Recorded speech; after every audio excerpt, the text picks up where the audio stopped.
Oh mani be me hum, oh mani be me hum, oh mani be me hum, oh mani be me hum.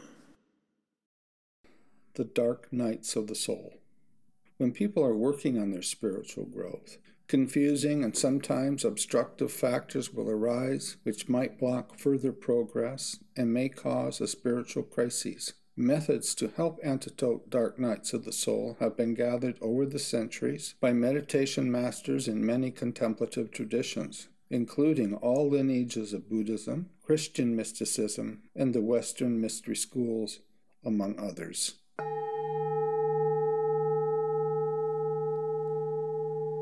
It's people that are on the spiritual path. It's a very small, it's a small group of people, right? I mean, there's a small group of people that consciously undertake mental cultivation for the purposes of reaching perfection. There are many people that go to church and do charitable deeds and are building up, they're on a spiritual path. It's just less, I think the view of the finished goal is less well defined.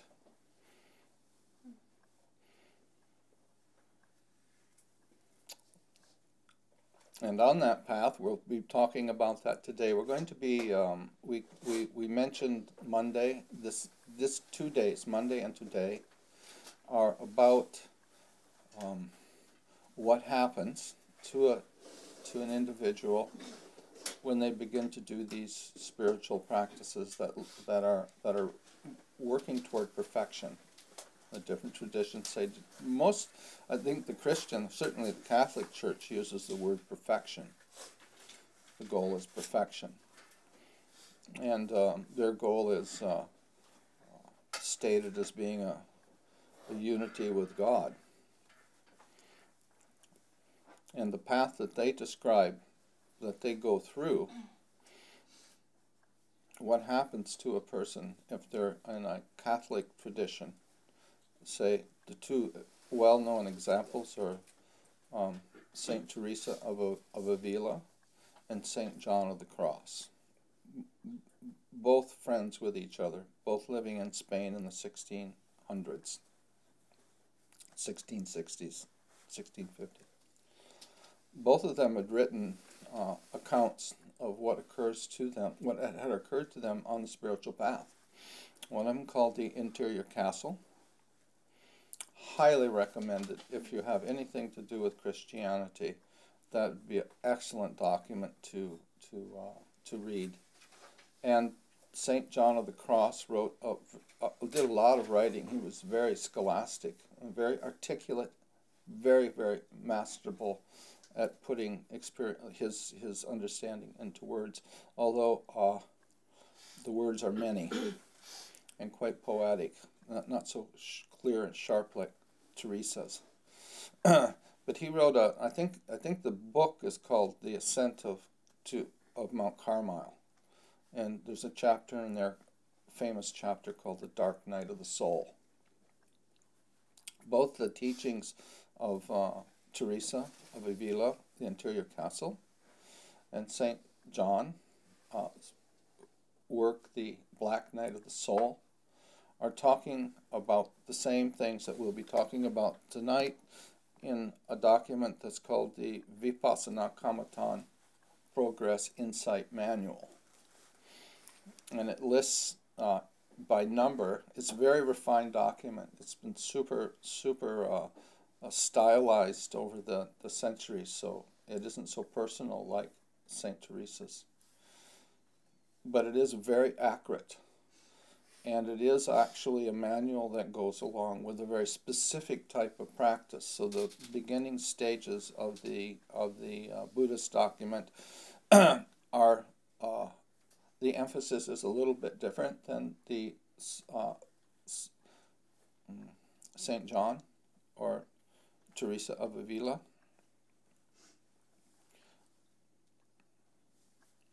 But the higher stages, the 8 Vipassana insights are the same, are identical, precisely the same as described in all the Christian spiritual traditions that I have actually read that they have maps of. And I talked with my Benedictine hermit monks, and we had a great discussion about this, and we had agreed that the differences between the kind of outface of the spiritual traditions, there seems to be a tremendous divisions and differences of opinions about what teaching will even bring you to any type of realization. But for those practicing the contemplative path, what occurs to them is really the same. And we are going to talk about that tonight. And I have been... Usually this particular document that we'll be looking at tonight as our guide is not given out to a practitioner in the East until after they've gone through it and finished it. That's all well and fine if you're living in a monastery and you are going to be there for a long period of time, and there's always somebody around. But I have found that there are people that have these vipassana experiences spontaneously, or in their daily life, or from a practice that they have no reference for. They don't understand what's happening to them. And some of these experiences are quite destabilizing, to say the least. They're destabilizing. Another point that we need to bring about is some of the descriptions of these states seems a little bit like mental illness. It is not mental. It is a mental illness in a sense, temporary, but it's not like a person who's a schizophrenic or has some other severe mental problem that may have the same type of they may describe some of the similar symptoms might be similar. Verbally they might describe being afraid, but it's not the same as what we're talking about on the spiritual path here. One of the hallmarks of the spiritual path, and one of the reasons these experiences are so powerful, is that the individual on the spiritual path, through their given practice, has a tremendous amount of superhuman abilities come online with this high levels of concentration. And that when you are developing concentration, there are things that happen. Okay. There are 16 of these insights, 16 steps in this document here. And if a person's practicing in the Buddhist tradition, especially the early tradition, but if they are practicing in the Buddhist tradition, then they the teachers will look for these experiences that a practitioner would describe when they get their meditation interview. Which is another small point, is that a meditation interview lasts 3 minutes, by the way. It's 3 minutes long, and it's a very high-speed interchange where the teacher is pointing out what you should be looking at that you missed, basically.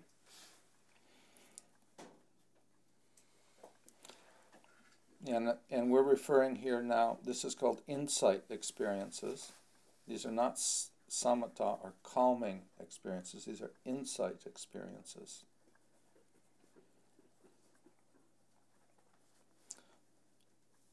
The first insight that a person has when they're doing Buddhist meditation is they start to see that there's a difference between the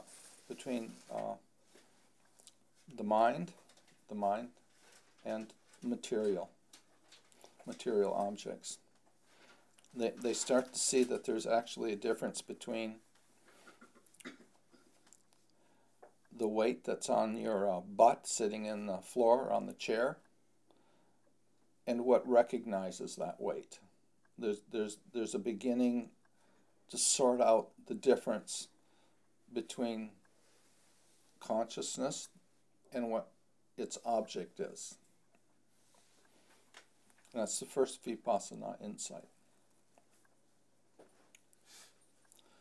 With that, to get that type of insight like that, it isn't life-changing.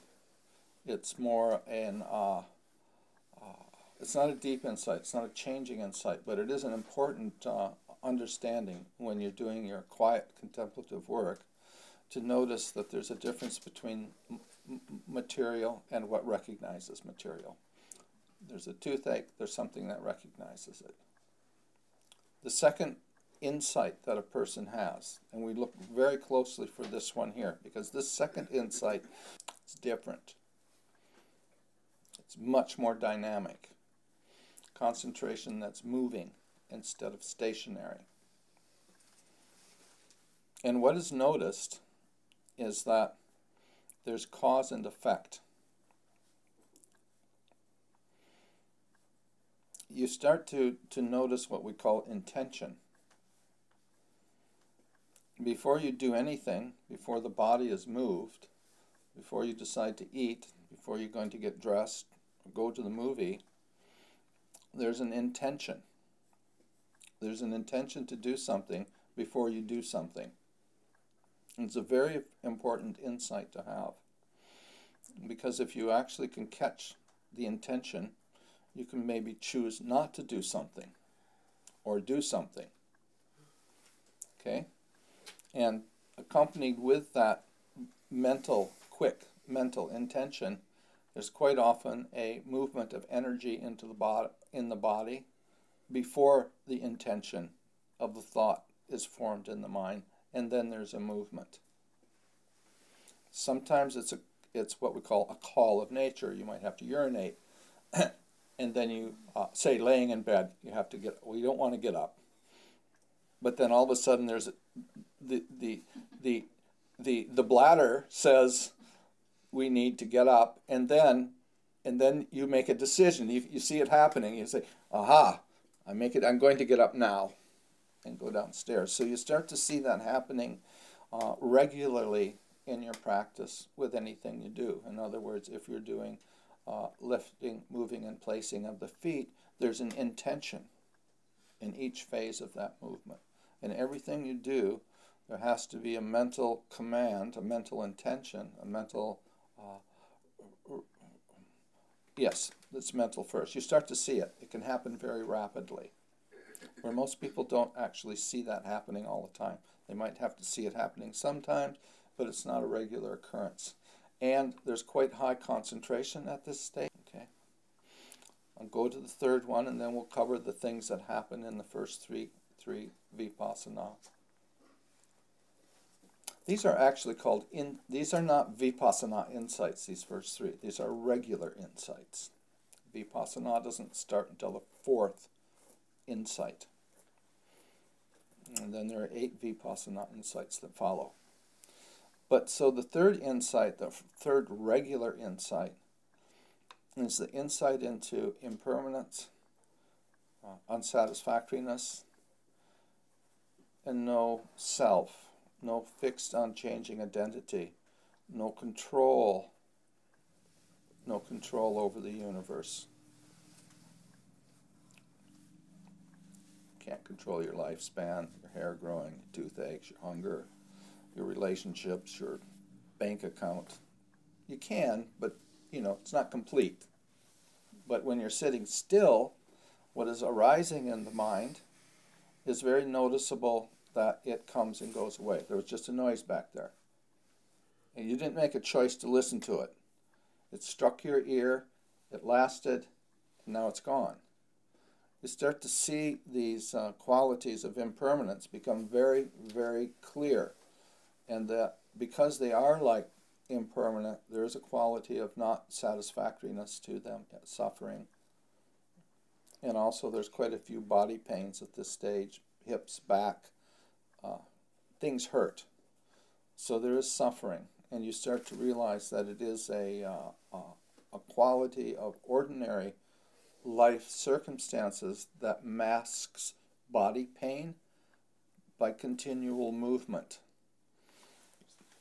You know what I mean? It's always people are they're constantly in. It doesn't take very much. If you're sitting in practice, when we sit in practice, you sit absolutely motionless. You get that kink in the back, and Well, anybody that's had it realizes that it does absolutely no good to exercise it out. It's a block in a heart chakra. It only goes when the heart chakra opens, and then it's gone forever. Up to that point, it doesn't make any difference what you do. We've had master Iyengar yogis come into our retreat center to do Vipassana. They had perfect bodies. They do one sitting and they've got this pain in their back and they can't believe it, you know, that how could that possibly happen? But there are a recognition that there is this body pain. But the primary one would be the impermanence would be first, followed by the other part of it, the dukkha part, and the no self. In this case, you're sitting still. And you start to recognize that the sounds that you hear are coming into your being without your saying yes or no. The aches and pains in your legs are arising just because they're arising. You have thoughts and fantasies coming into your mind and going out of your mind. All your senses are turning on and off just by themselves. It's a built-in process for preservation in the body. You actually don't have very much control over that if you're sitting completely still and just witnessing what is occurring. At this stage, you're starting to have a series of types of experiences that happen, and this is really quite important because I've had almost everyone that comes to see me to do a meditation interview is describing these experiences.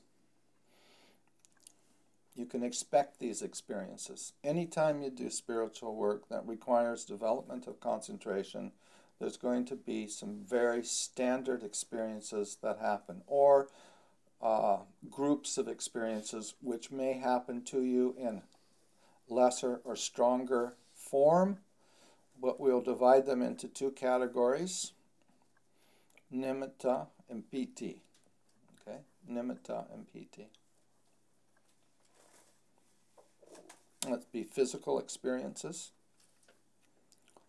and visionary experiences.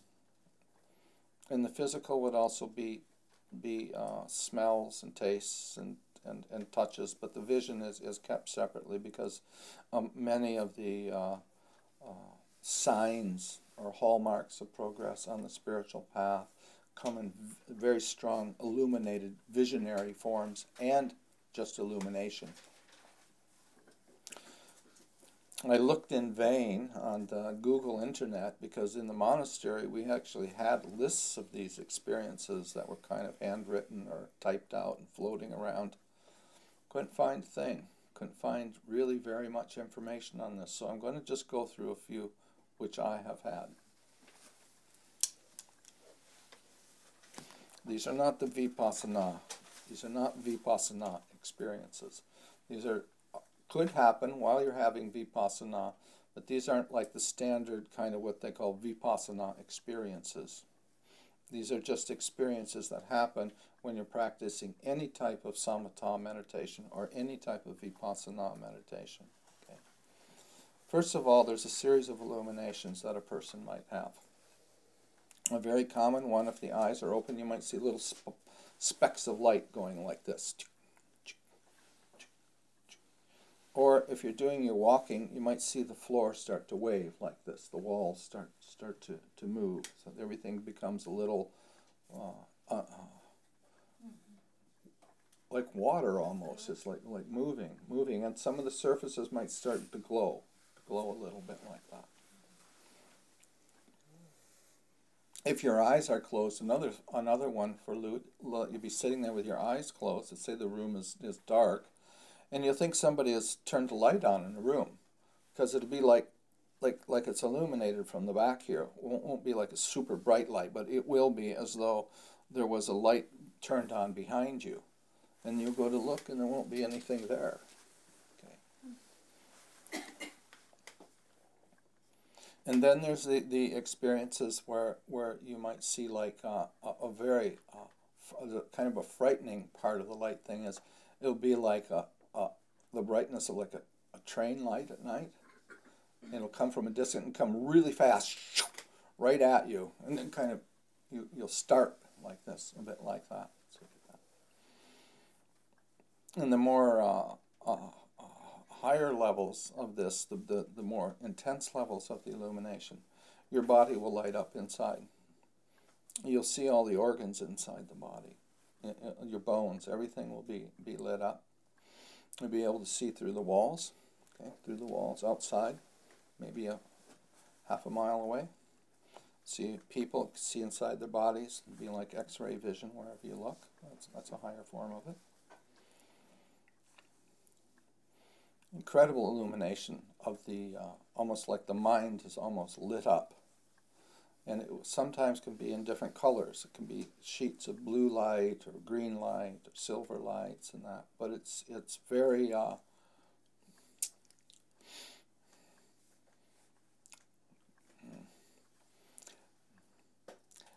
I can't believe how good my practice is.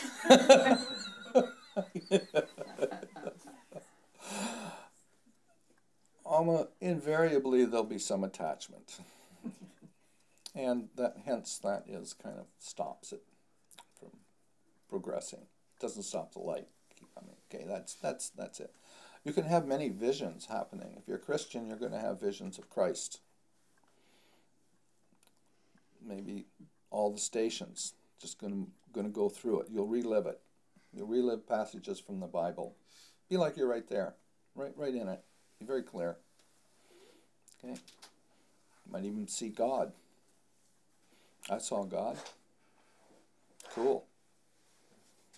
Talked to me. Gave me instructions. Yep. In a big chair in space. Chair, big book, long beard. It's a symbol in my mind, you know, and it was wonderful. It was really wonderful. So you get many visions will begin to happen at that stage. That's the light side. And we call that nimitta. Some people use different words, but in my lineage they use nimitta for all those experiences, which we do have manuals that list really, literally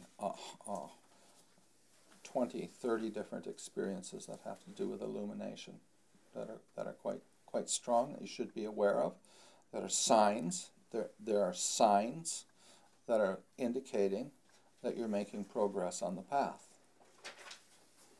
Okay, then there's PT, physical experiences. One group of them is when the energies are being freed up. You might feel streaming on the surface of the skin. It might be just a patch, or just all of a sudden you can't believe how good it can feel. Open up. For me, when I get tremendous bliss, now this has changed in the last 3 years, but up till about 3 years, there was about a 10-year period when every time I went into really deep concentration, these points in my shoulders that would be like incredibly blissful in the joints of my, well, there's no joints in the shoulders, but in this area. Okay, there. Like light coming out, but it was bliss. It was actually a physical feeling. And then that can spread around, and it can be start covering the whole body until you can get so strong with that particular bliss that is when levitation happens and the person can just lift off the ground. Okay? So called PT. And the more common ones that people come to, they should report some of the things that happen to them, but I think part of the advantage of having talks like this is we can bring into your consciousness types of meditation experiences where you may have thought that you were actually having some breakdown or some strange perception that is not have anything to do with the spiritual path. Very, very common experience of the PT is a very tight band around the head here like this, almost like a metal band about this wide, pressing on the head like that, pushing right in. Okay. Another one is almost a crushing from the top of the head, like a metal thing crushing on the top. Another one is where you get a hole in your body. There'll be a part in your body where you just can't feel at all. Just feel like it disappeared. It's quite unsettling. Another one is that you will actually, half of the body might feel like it's shrunk and shriveled down, and the other half will feel like it's moved up, it's expanded, it's gotten large. It may be very difficult to distinguish between the right and left side of your body.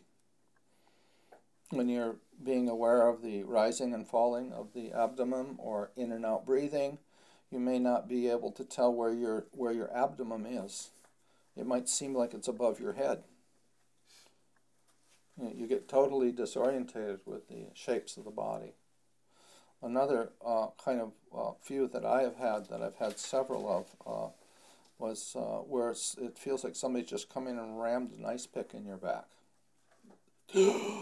And just take your breath right away. I mean, literally feels like you're being rammed in with an ice pick. Or somebody takes a 2x4 and just hits you as hard as they possibly can with it in the back like that. Thump, you can feel it. It's real. It's real. Takes your breath right away. The whole shock wave and pain through the whole body. Another one is you'll be sitting in meditation and all of a sudden you'll drop like 4 feet and hit the floor. That's what the feeling will be. You'll actually feel like you dropped and hit the floor. Another one is that there'll be loud sounds. Lots of, like sometimes you'll hear flutes playing, drums, very common, drums, just a nice drums happening. Or your spine itself will be like a harp. Somebody be playing music on it and be vibrating. Okay. Sometimes the sounds will be so loud you just can't believe it. Deep, deep, deep, huge sounds coming out of the interior of your body.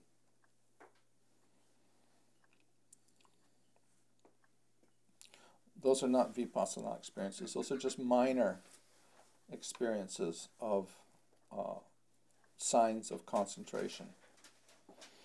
Now these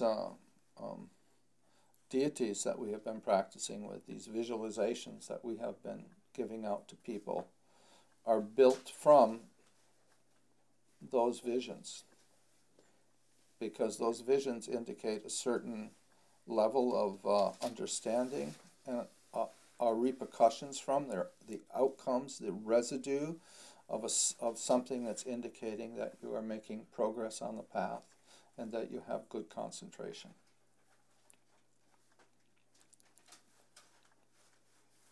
There are more, but it gives you an idea of some of the areas that you could expend. Sometimes the sense of smell will be so acute that you can have knowledge from smell. Every one of these surfaces, every one of these devices, everything is radiating out rays of areas of smell. Every individual has different smells. Every individual's mind states produces a different odor when it comes off in the body. These computers, all these things, these surfaces, the paint, everything has very, very strong and distinct smells, and you can smell them each individually. As you walk through a room, and there are people there, you can smell each person, you can smell all the surfaces, and smell is and it doesn't like spread out, ubiquitous. It's actually in pockets, it stays in pockets and moves with air currents like that.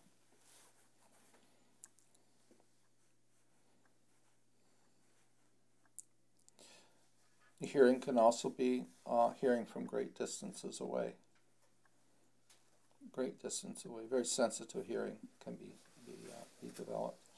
I've had people complain to me about, well, there's the buzzing of the lights, that's one thing. I mean, in my cabin when I'm meditating, I have LED lights now, but there was a time when we actually used to burn candles not too far in the distance path.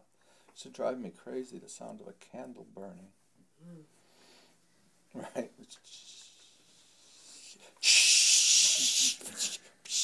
Now, then they got those ones from China where they had imperfections in the wick and the things. They go.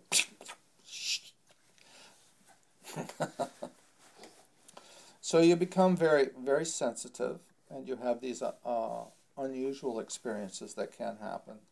And this is just in the first minor insights, the first three. The distinction between mind and matter, the viewing of cause and effect, or the intention that precedes action, and the insights, mild insight into impermanent suffering and no fixed, unchanging identity. Now, with the insight into impermanent suffering and no fixed, unchanging identity, at that stage in the practice, the intellect clicks in at that stage. And it's kind of the only acceptable time in the practice where the intellect actually plays a fairly important role. I'm using intellect in the terms of thinking. And there's a period of now, from these previous insights, putting it all into order. It's a deductive reasoning. And you start to grasp the fact, saying, well, gee, everything is impermanence. That means that I'm impermanent. My house is impermanent. My car is impermanent. The planet's impermanent. Everything in the past has been impermanent, has changed. Everything in the future also will be subject to impermanence. And so there's this intellect that's deducing that everything in the universe is constantly in motion, and nothing is going to last. That nothing is going to last. That's the mild insight, the third insight.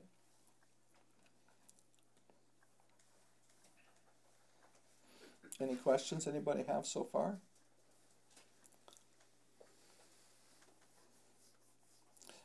Okay, I'll just give a few more examples of what happened to me. I've done this before, and I'll do it again now, but how I had some of these. My path that I took in my unfolding was called dukkha path.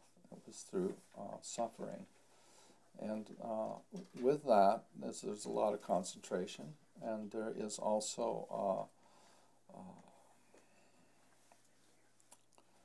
physical stuff happens. And there was a long period in my practice when I was doing intensive long retreats. I generally do 2 to 2.5 years of solitary retreat, and I practice intensively for 15 3/4 hours a day. I'm practicing in the rest of the day, but intensely for 15 3/4 hours a day. I cut my last sitting in the evening short by 15 minutes because I didn't do the metta prayer at the end of my day's practice. I cut my breathing. So it was a long period there where I felt like I was my body was it was like it was a plastic bag filled with water,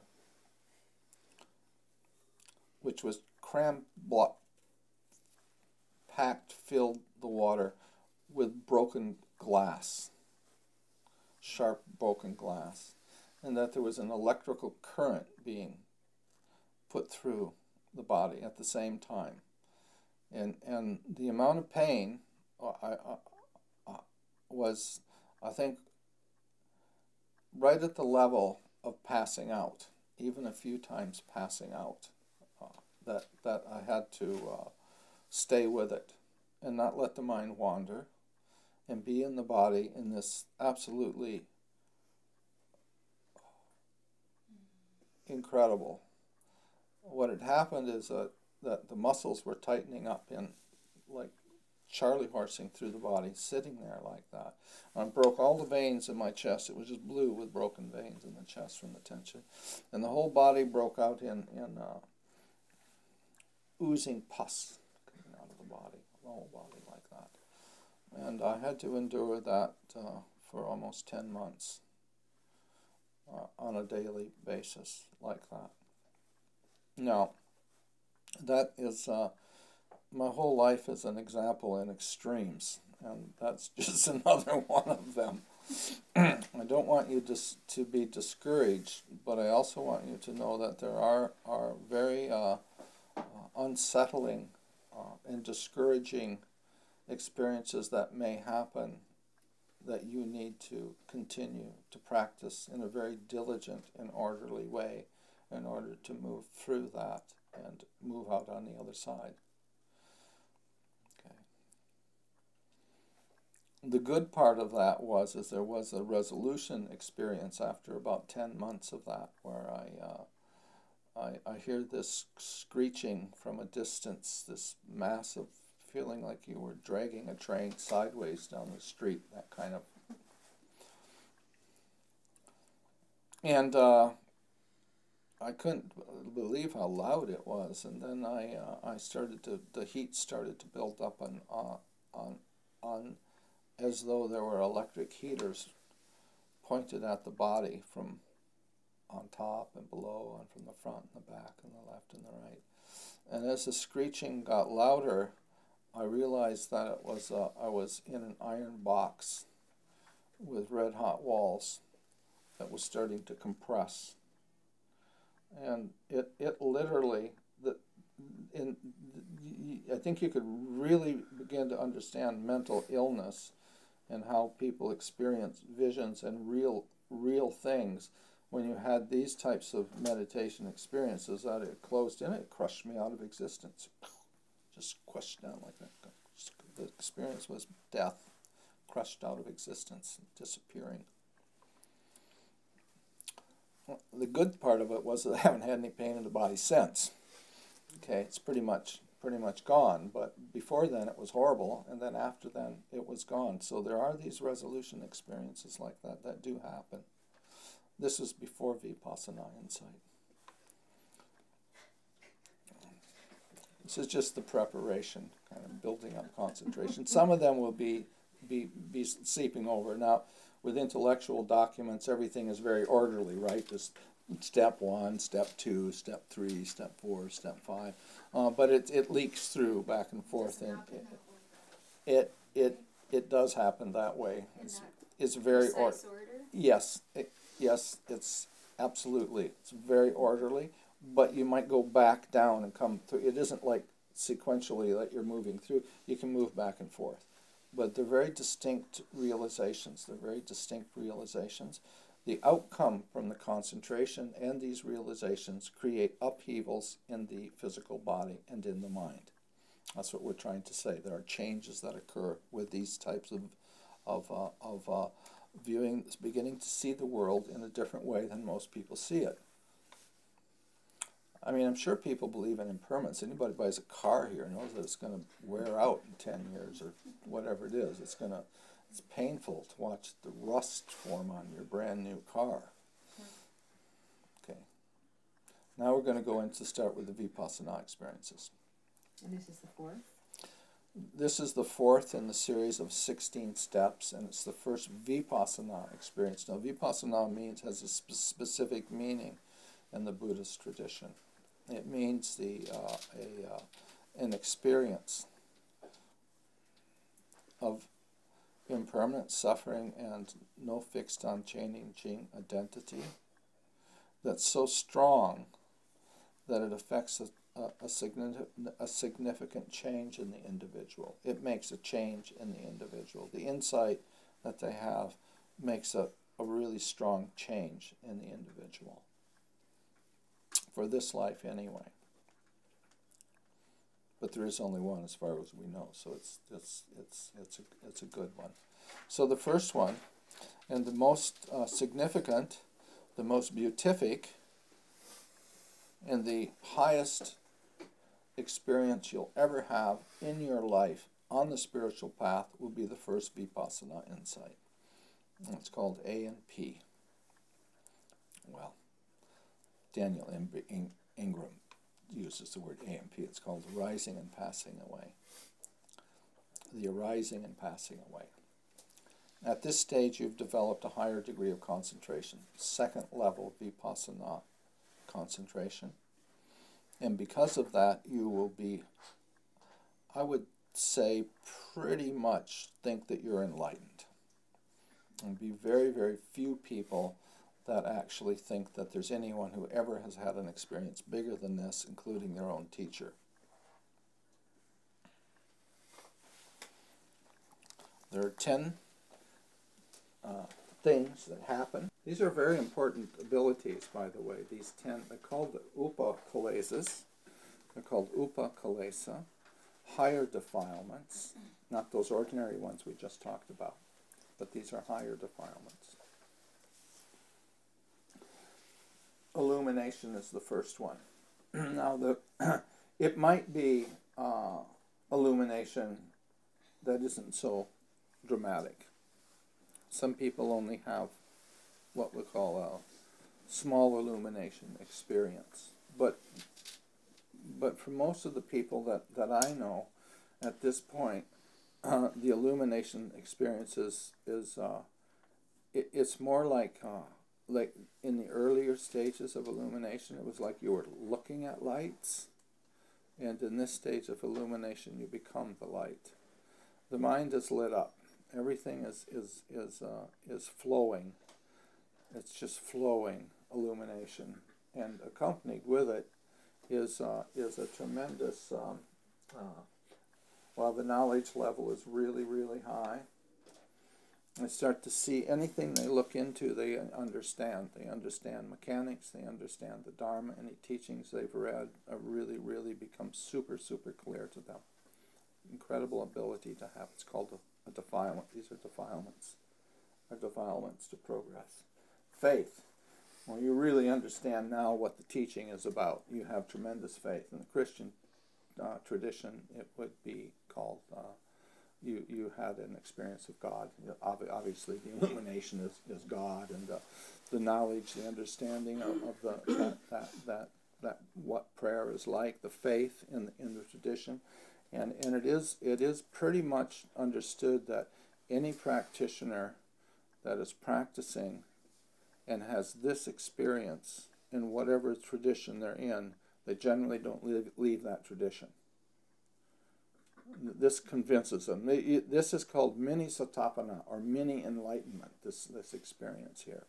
Okay. And then you have rapturous delight. Rapture is physical bliss.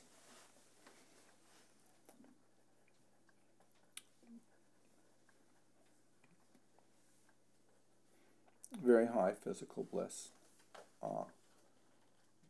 Unbelievable, actually. You just can't believe how well you can feel. Okay. And at the same time, you're incredibly calm. The mind's perfect. You don't have to do anything to follow and get any mindfulness. It's completely automatic. Everything you see, you understand. You understand the teachings really well. Okay. Everything is lit up. You can read people's minds. You can look into the past, into your past lives. Any place that you choose to turn your mind, it's all lit up, and you have incredible abilities have come online. In bliss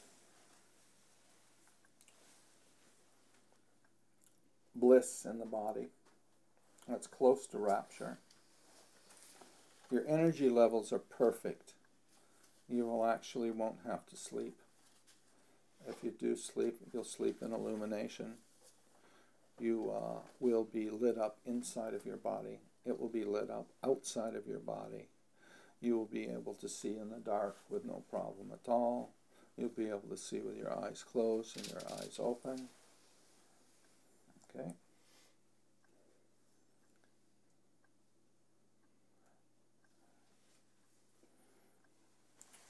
You get an equanimity. Anything that does arise doesn't knock you off balance, but you see it arise and passing away. You see the whole thing. If it's a sound, you see the sound coming, you watch it go, and you watch it go away.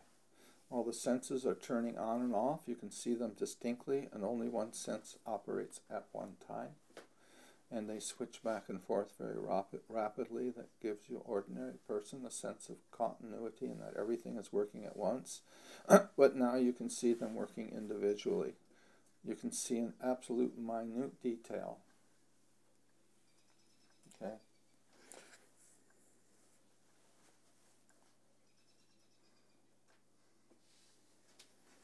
And you get attached to this, of course.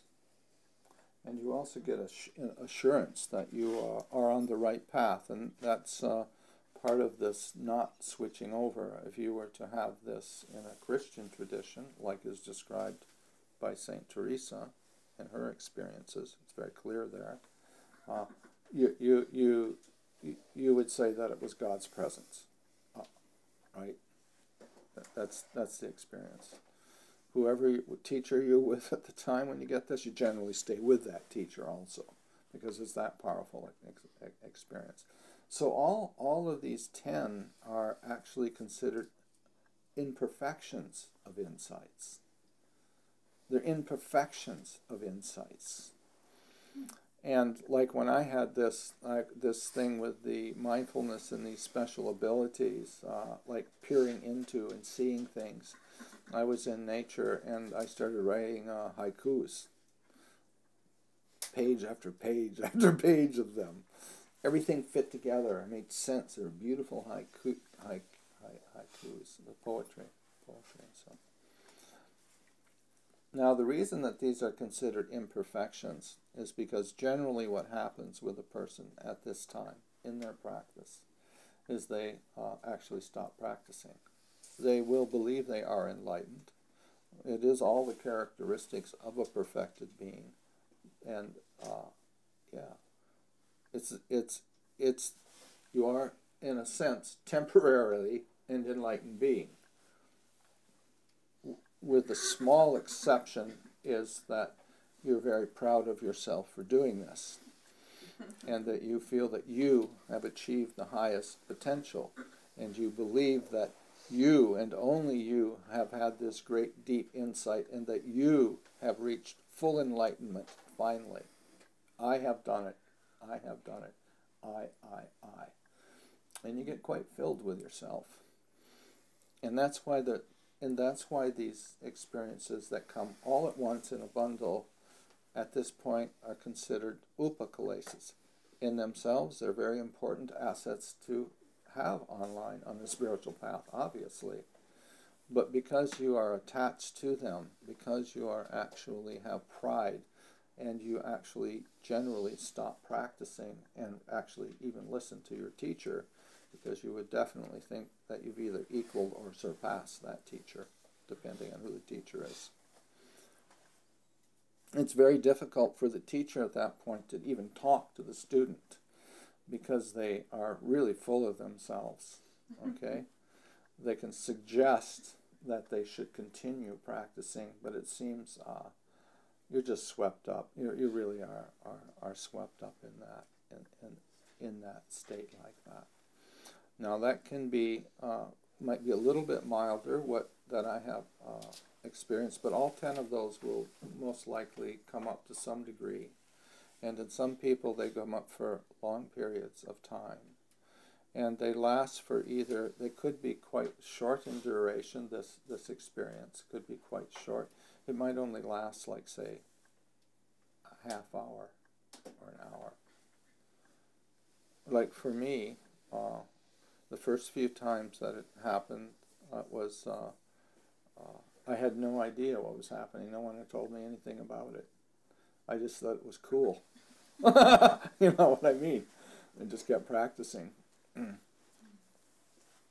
But in 1988, it happened to me in a very profound way in Dharma Center of Canada when I was practicing out in the forest, and it lasted for, well, really super strong for 14 days. I was in perfect concentration for 14 days.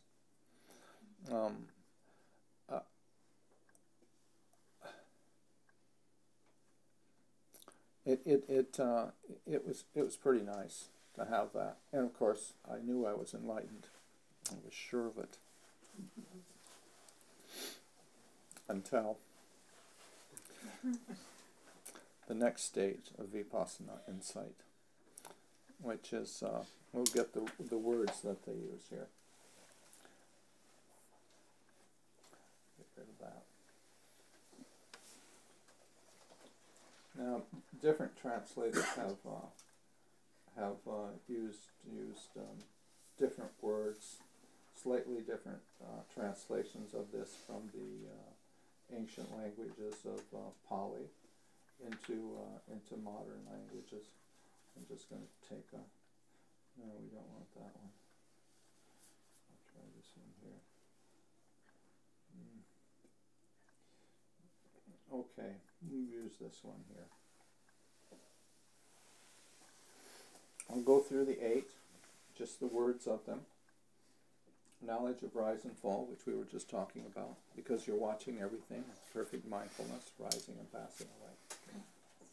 The next one is dissolution. Then appearance is terror, knowledge of danger, knowledge of dispassion, knowledge of desire for deliverance, knowledge of reflection, and knowledge of equanimity. And then a 9th one that's tacked on is called conformity knowledge. So, but the 8 vipassana insights are rise and fall, dissolution, terror, danger, dispassion, desire for deliverance, reflection, equanimity, high equanimity, by the way, high equanimity instead of low equanimity that you have in equanimity in most equanimity in samatha which is very high attainment, we would call low equanimity. But the equanimity that you get in vipassana from going through these previous priming experiences is incredibly acute and very high, super high energized state of very high refined perceptions, and you're in the highest jhanas, the 4th jhana in this one here. Equanimity is the 4th jhana, and you're in it now, probably just prior to this. So you're now in illumination, you're fully enlightened, you're strutting around, really knowing that you've done it all, and you've made all the connections, everything makes sense, everything in every passage in the Bible is incredibly clear. You know exactly what it means, and you do. That's just the thing is, you actually do. It isn't a delusion. You actually have incredible abilities, except it's kind of like there's a bit of pride and kind of, so you aren't finished. So the reason that these are called imperfections is because that you stop practicing, thinking that you don't need any more practice. How could there be anything better than this? And really, there probably will never be anything better than that. What happens next? And it's a natural progression, because just underneath that incredible enlightened state is this little bit of kind of wiggle that says, I wonder if I'm going to lose this or not.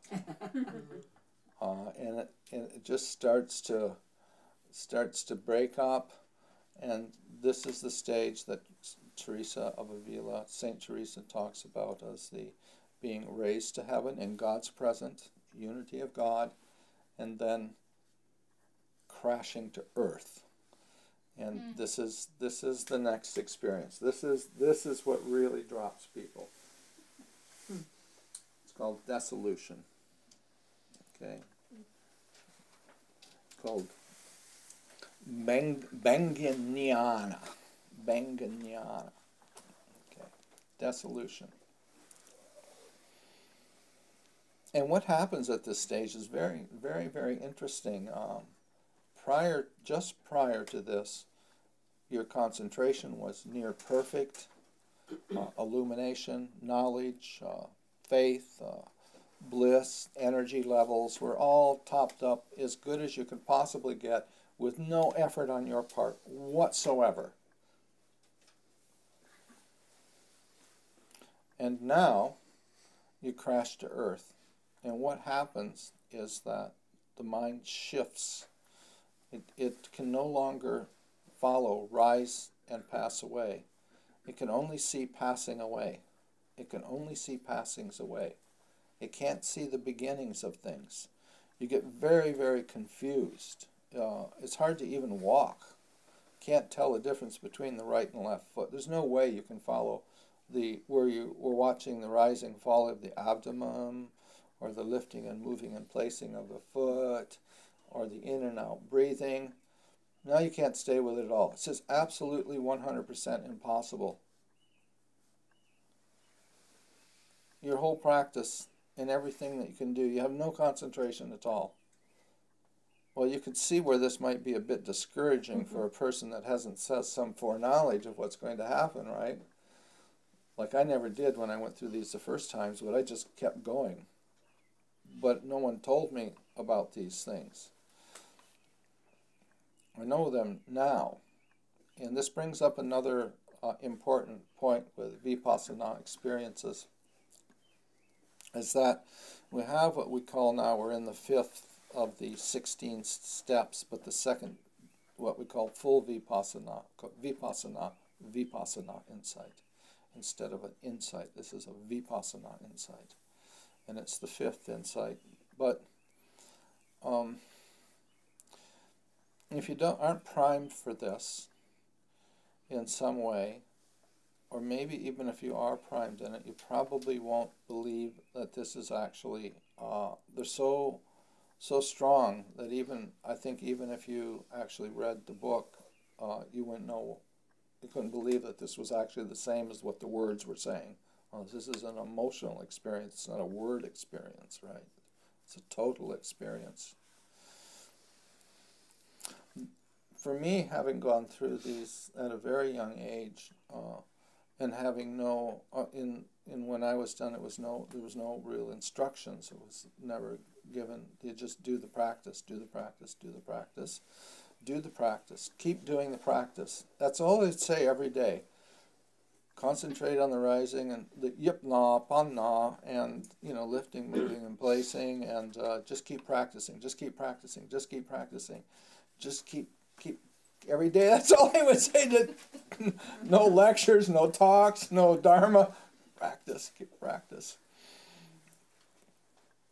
So the first time that you experience this, there is even if you were to go up quite high in them, you'd have a tendency in your practice, as soon as you cross A and P, arising and passing away, there's no turning back. You're finished with the ordinary life at that point. There would be no, you can't stop practicing at that point.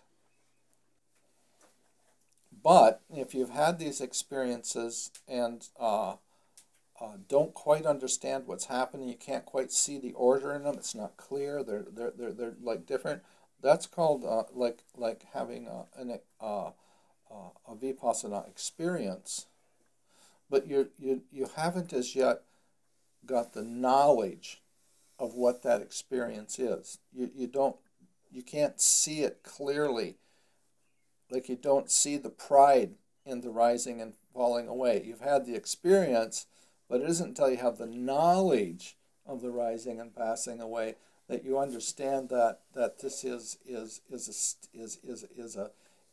just one way station on the spiritual journey, and that it has very specific characteristics, and that following that you begin to understand that there has to be a letdown, because you're not finished yet. And the letdown in this case, it's the mind's shifting to the end. It sees things disappearing. It's incredibly disorientated. I actually, when I had this, I actually started crying. I actually started crying. I was so I couldn't. I was just watching my foot.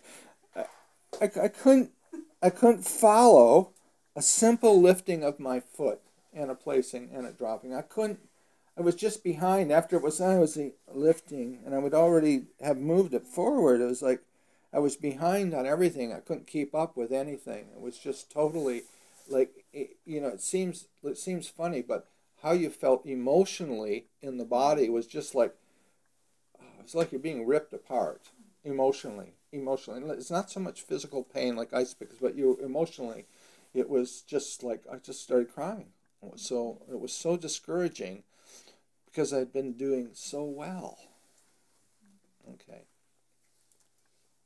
Next thing that happens after that, there's certain breathing patterns and certain hallmarks that if you're getting an interview that usually work for a person that is in a lockdown environment and that has a regular practice and a regular teacher. They can usually spot these signs from your interviews. If this is happening to you in your daily life, And especially if it's happened to you when you're, say, 15 years old and you're actually not doing any meditation, it could be very upsetting. Or if you are practicing like people here that haven't actually been introduced to these what's going to happen to you, if you get insight, these things are going to happen to you. So if there's not a teacher around to talk to, or a Sangha member who actually has not gone through these, you're going to be in a state of confusion about this. This is going to be very, very, very life-changing, and you might not be able to relate to people. You're going to be very, very not pleasant to be around. You're going to want to not talk with people. You're going to want to retreat from people. Okay, it's going to be a change. Where before you are a fun-loving guy, like to go out and party, it's not so attractive anymore. It's not so attractive anymore. Something is changing deep in your being. You're beginning to see some very general characteristics of the universe and have some very specific meditation experiences and some general knowledges of the universe. General knowledges that everything is impermanent. Because it's impermanent, it's very unsatisfactory. And that you actually don't have control over the universe is quite a shock. We're talking now not actually reading a book and reflecting about it. These vipassana experiences are full body experiences. Full body experiences. You're there. You're not observing impermanence. You become impermanent. You actually become impermanent. You're totally evolved the suffering is unbearable. Which brings us to the next insight, okay? Which is terror. And it is terrifying. It is a spiritual crisis of the deepest order. You are now facing annihilation. That's how I'll say the terror is annihilation. It's utter, it's complete, it's full. There's no hope for you whatsoever. There's no way out, except you know you have to get out. Okay. The next vipassana insight is how dangerous it is. First of all, there's a shock. It's like a shock, terror. And then you start to say, wow, all this stuff I thought was so cool, it's incredibly dangerous. It's imprisoned. I'm imprisoned. I'm trapped. I've got these emotional undergrowth and tangled stuff, and I don't understand what's going on. I'm not happy. I'm not happy because I was just really happy. And I actually know what happy was because I had the rising and passing away. And now I've seen very clearly, and I understand what it could be like, and I realize that I'm not finished, and I am in deep trouble. It's dangerous. This is a dangerous thing, and you actually get afraid to move. You actually, I mean, I was at my retreat center when I had this one here. I was afraid to come back into town. I thought I might be killed on the road. I mean, I was actually, I didn't want to leave. I didn't want to get in a car and drive on the highway. It really took me some time to actually do that. I stopped buying groceries because I was afraid to drive the vehicle. I mean, it seems funny, but it's a very powerful experience because I really wanted to continue on with my work. And if I drove my vehicle, I was putting myself in more danger. And because I was having an experience of danger, it made everything seem very dangerous.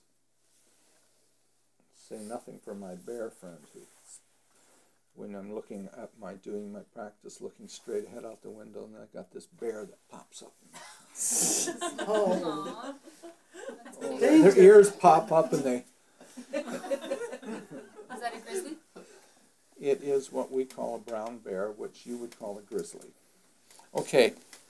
A little bit of lightness there in this.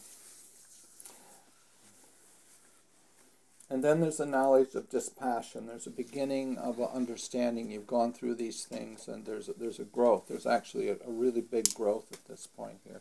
There's a dispassion of what is coming up, a slowing down. Everything is starting to slow down and come back down to a very reasonable level. Now, these previous ones, the one with the especially the terror and the danger part, and then the dispassion part, and then the desire for deliverance.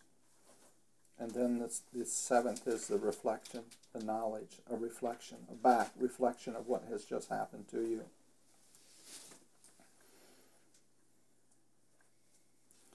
And then there's the experience of equanimity. So what they talk about, this terror, this experience, this from dissolution, terror, danger, dispassion, deliverance, and reflection upon what happens. They say it's like a person who is asleep in their nice comfy bed. And they wake up and there has been a fire and they're surrounded with flames and smoke. And that realization is like, that shock wave is like the terror. And the next thing that happens, of course, they realize that they're in incredible danger. They recognize they're in incredible danger. And they have a very, very strong motivation for deliverance from this fire. So they manage to get themselves up and get out, and then they reflect on what has just happened. It is actually like that in the Vipassana, that crashing down to earth stage. And then the terror that comes from that, you're in a very high state of concentration like that. So everything is in not a normal everyday consciousness. It's a very, very specific type of high-end samadhi. And samadhi means that it's stuck. It's all the experiences, the mind and the experience, they're not, it's a non-dual experience. You're not dispassionate. You're not sitting back watching these things happen. When there's impermanence, you actually feel these movements in your body. And the terror is total. I'll tell you, the terror is total. The desire to get out is very, very strong. And then there is a way out, and you start reviewing about what is just happening. You're cooling down again. Finally, you get to this stage of equanimity, and it is an amazing equanimity state. It is actually just sitting there. The mind is everything is balanced. Crystal, everything is balanced. Okay? And although you are watching things happening in very fine detail, you're not missing stuff. The senses are turning on, turning off. You are not, there's no attachment. There's no suffering involved. It's very clean and serene watching.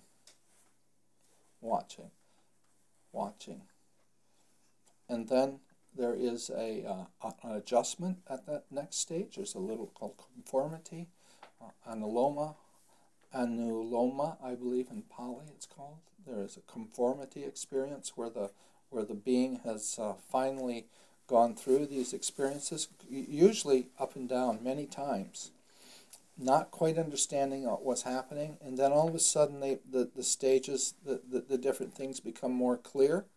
You understand? They're not so knocked off by it now. It's happening. It's still very strong, but now they understand. They have knowledge that this is part of the tempering of the being to prepare them to have this deep transcendent experience, which the next thing is called Magga, path experience.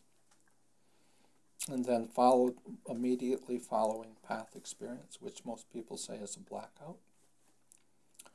Other traditions have different things they say. But there is a path experience, change of lineage, total change permanently in the psyche. Total change permanently in the psyche. A lot of the misconceptions are overcome. The understanding of what is the path and what isn't the path is absolute. And then there's what we call fruitation, Magga, Pala. Pala means in fruit. The fruit of the transcendence in the previous work starts to manifest in consciousness. The results of the work starts to manifest. Although it looks like it happens instantly, it's actually a long integration of the the practical side of the changes in the being. The integration in society and relationships and work takes some time. But there is actually a review also of everything that happens. A review of what happens. You're starting to really see clearly these stages of insight and what happens. But that's only at the knowledge of stage. The first few times you experience these, you probably won't be able to distinguish the steps in between. You won't be able to see clearly what is functioning in the mind with each one of these. You'll just be totally overwhelmed with them. If once you get more familiar with them, you get a little bit of breathing space and you'll be able to identify them quite sharply, quite clearly.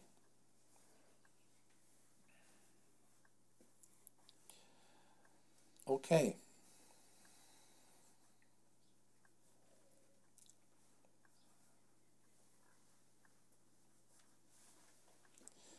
We're open for questions.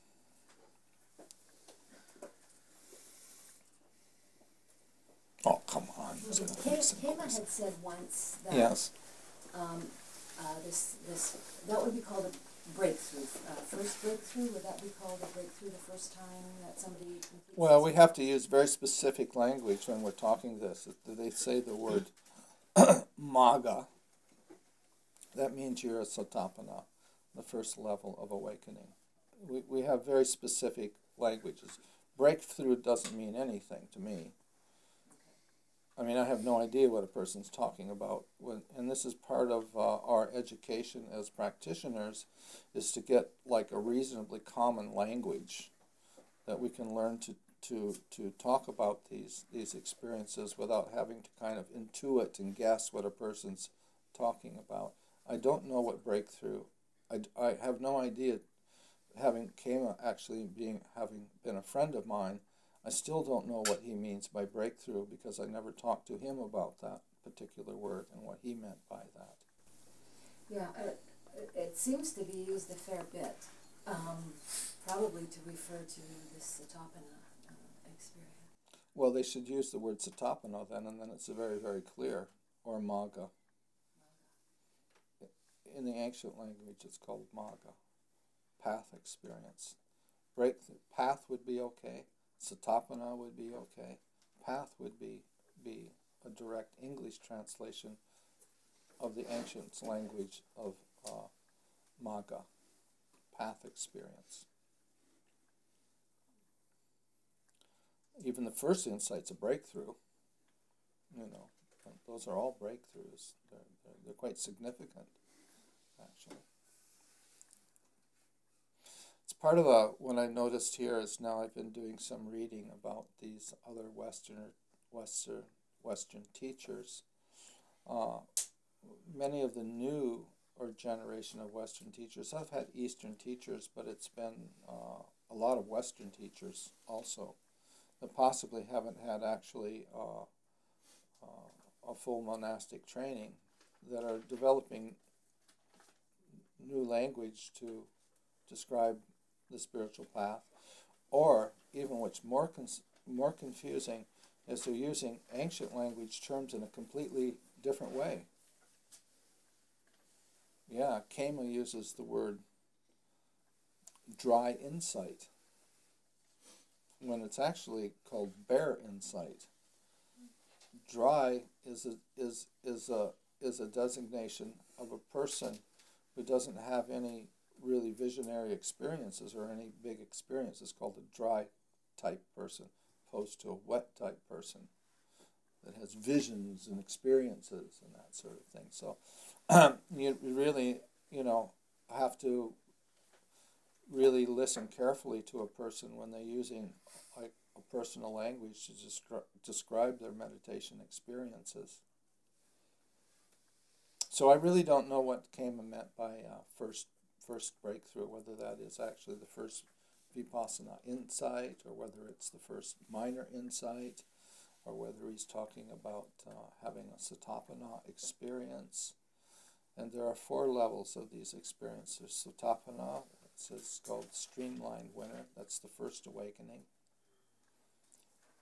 And there's the second, which is called Sakatagami. where the forces in your being are reduced, the unwholesome forces in your being are reduced, hatred and greed and ignorance are reduced. Then there's anagami, very high level attainment, anagami. Usually a big period between sakadagami and anagami. Usually very quick between satapana and sakadagami, a couple of weeks. And then anagami takes a huge amount of extraordinary concentration, diligence to get to that degree. And that's nearly a perfect being. And then there's arahat, which is the same as the Buddha. And then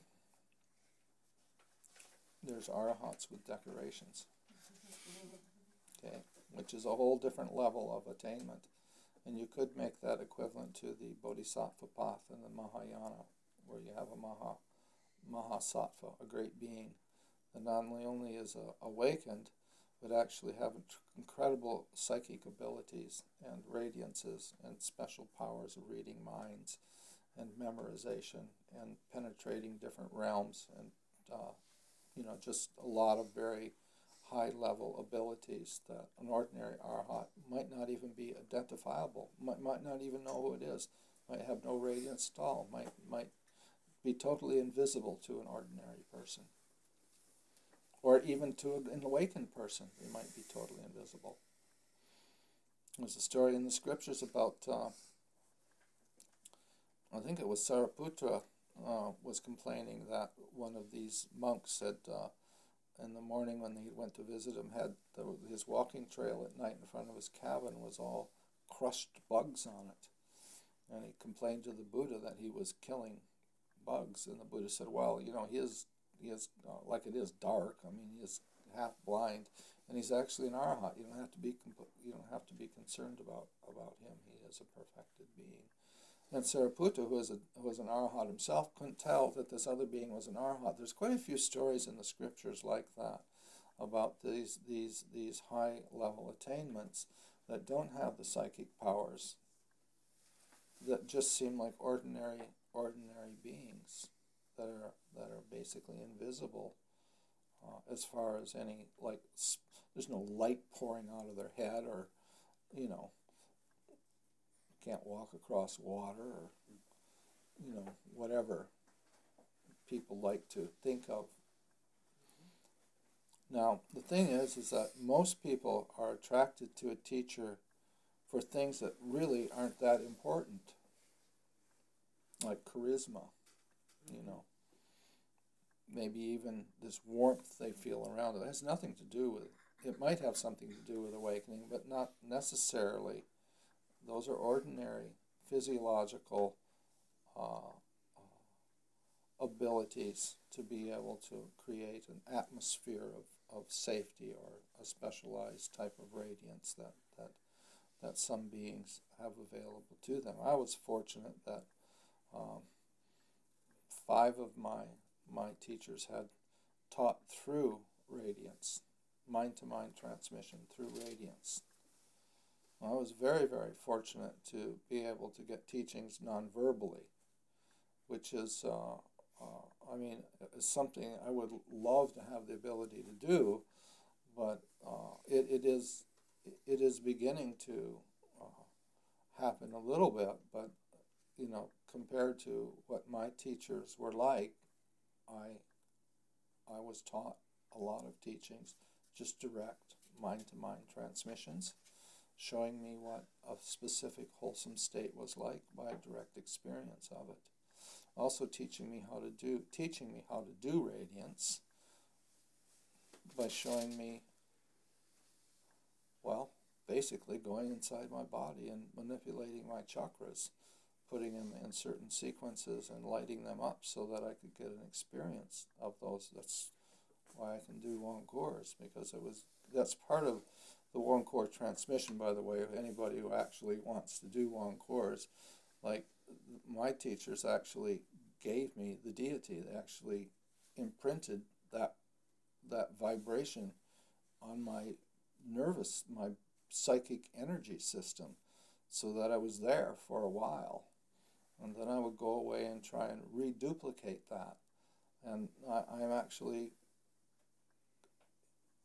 to some extent, being able to do that now, which is pretty amazing, actually.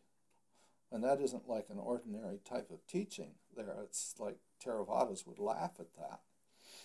But it is real, and it does work. Just like in relationships, you find out that other people have different views about the same thing, completely different. See it in a completely different way. How could that be? Okay. Sorry, I'm just rambling on a little bit here, but anyone have any more questions? Yeah? You're saying like some stages there go quick and it's a couple of weeks, but that's doing. Well, it can go in. It can actually go in a minute, or you can go through the whole lot in 1 minute. Also, I'm saying the first stage of vipassana insight, the rising and passing away, which is the one where you will know that you're enlightened. In some people, that stage will last for a shorter period of time, maybe only a half a day, but it can last for quite a long period of time.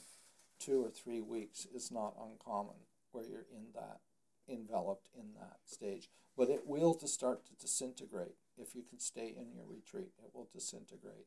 And you will definitely crash down. And all the abilities that were online are offline. And it's a real letdown.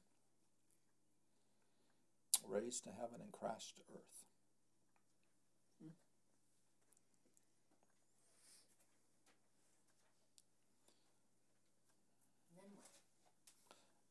And then what? Well, you keep going. You move through these until you become a perfected being, an arahat, and then you continue to practice. Because now you can actually make progress. Arahat means you're on the first string now, and you get to play. You get to explore. There is an end to perfection. There's no end to knowledge. There's everything that you can explore. Yes? Could you speak to the skill that you use to empower your concentration and stay on the path without striving for the next achievement? Mm-hmm.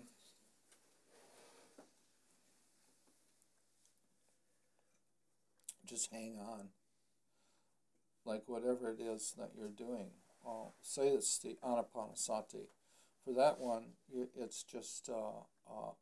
for insight, okay, there is for insight. It's called sati patana, and usually they translate that as the 4 foundations of mindfulness. That's kind of the document that we most often rely on for that type of practice. It actually translates. Sati means mindfulness, attention. Tana means continuity. And pa means force. So it's a forced continuity of attention. And you need to just keep right on your object. You have to keep right with it. Whatever is happening, you have to constantly keep on the best that you possibly can. You have to be very understanding that you want to do this work. Secondly, you have to have a very clear idea of a structured practice that has been proven. And thirdly, you have to believe that you can do it. And then when you sit down to practice, you should do very good quality work in each sitting, which I can tell you I've learned the hard way. I've spent a lot of time thinking about winning lotteries in my practice. No longer. Yeah, well, this is the thing here. If you could drop it, you probably would have long before. Long after you understand what's causing you suffering and what should be dropped, it's still arising. Long after.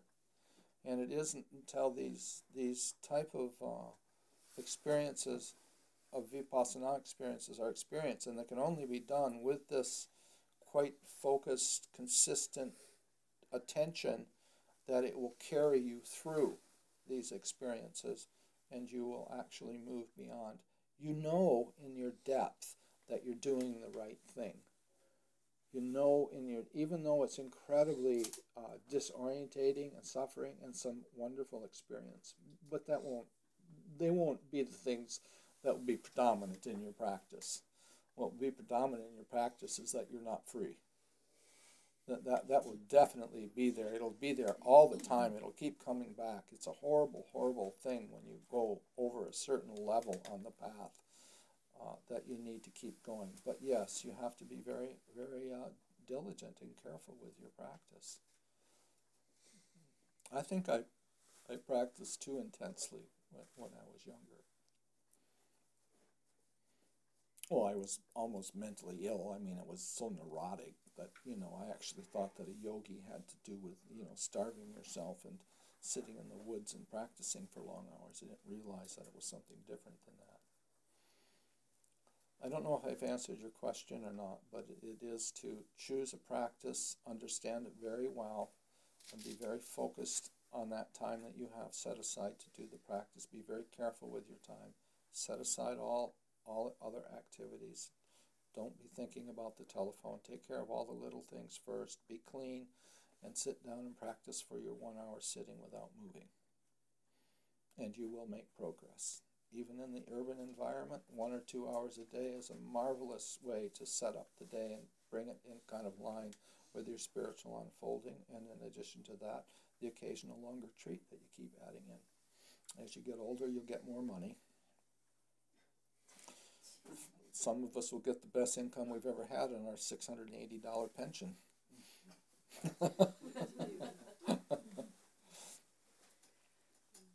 Yeah, Darlene. There's something I've heard called rolling up the mat. Rolling up the mat stage, yeah. Mm-hmm. That's part of that Vipassana thing. It's part of doing that crashing to earth part is probably the one that is called the rolling. I'm not quite sure that is which one of the Vipassana insights they refer to as the rolling up the mat stage, but it's probably the second Vipassana insight after the arising and passing away experience, the second Vipassana insight. And the one that's called dissolution, the one where you crash down to earth and you can't follow anything. So you do give up.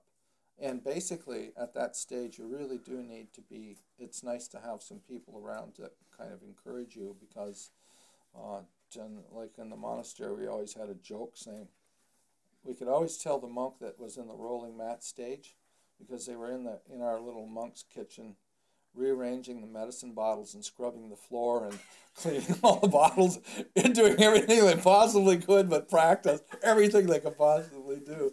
We say, oh yeah, rolling up the mat stage. He's going to have to go visit his mom. But yeah, it's almost unbearable. So you have a tendency to actually run away, and I've had it happen to me with people quite a few times. A small point that doesn't have to do all of with Vipassana, but it has to do with the kind of a practice, a change that happens in a person's life when they choose to do unfolding practice. That's quite a major shift in the ordinary person's life when they actually choose to actually intensely study and involve themselves in prayer. That's a significant change. Just that idea alone means that there's a real change in that person's goals and the way that they're living. I had a young man in Kinmount come to, I knew his father quite well. He came to practice with me doing a Vipassana retreat, and he came and he made it almost through the first hour of sitting practice. And then he left. He just left. He just disappeared. He didn't say goodbye or anything. He just disappeared, which is, for a teacher, it's always incredibly upsetting because we wonder where they went to. 3 years later, at the Kinmount again, I'm doing a retreat, and this young man shows up, and he wants to talk to me. And he's talking about this retreat he did with me that lasted 45 minutes, that said it was the most important thing he'd ever done in his life, and how significant it was, and how much he learned from it. Interesting. 45 minutes. Probably was. Yeah, for him it was. You know, he came, he did it, he did the practice, he sat for a while, you know, he had some unique insights into how his mind worked. And I've had other people come in, like say, this guy, I think the one came in, he was he must have been a lawyer or maybe an architect, engineer type person. And he came in to do a retreat, and I was mentioning to him that when you're following the in and out breathing, that your mind might wander. And, you know, I said, when you're first starting, maybe 3 or 4 or 5, you're aware of 4 or 5 breaths, and your mind is going to be, you're going to be drawn away and start thinking about something. He started laughing. He just thought that was the most ridiculous thing he'd ever heard of. So we sit down to talk, and this guy is, you know, a short one. We're going to just do 10 minutes introduction. I kind of do 10-minute sections and then give another little set of instructions and then practice for 10 minutes. He was absolutely shocked to find out that he couldn't control his mind if he sat still just trying to watch the in and out breathing, because he'd never sat still. His whole life he was studying and active and thinking and involved in that sort of thing. So it never occurred to him that you actually weren't in total control of everything in your life that was coming up. This guy's 40 years old. He's a complete adult, very high-functioning level, wealthy professional. Had never sat still in his entire life and watched. It's very, very, very interesting.